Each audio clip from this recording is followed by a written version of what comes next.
Train left, the train has left and the train had left.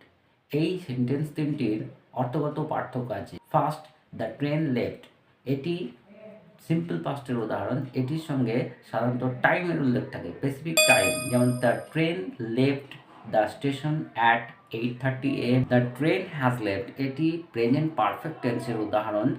কোনো কাজ recently সম্পাদিত হয়েছে এবং তার এফেক্টটি বর্তমানে আছে, সেটি প্রকাশ করতে গিয়ে প্রেজেন্ট পারফেক্ট টেন্সের উল্লেখ করা থাকে এবং এটির সঙ্গে কোনো সময়ের উল্লেখ থাকে না, যেমন the train has left the station, ট্রেনটি স্টেশন ছেড়ে চলে গেছে, কিন্তু 10 মিনিট আগেও যেতে পারে, 15 মিনিট আগেও যেতে পারে, কোনো ঠিক নেই।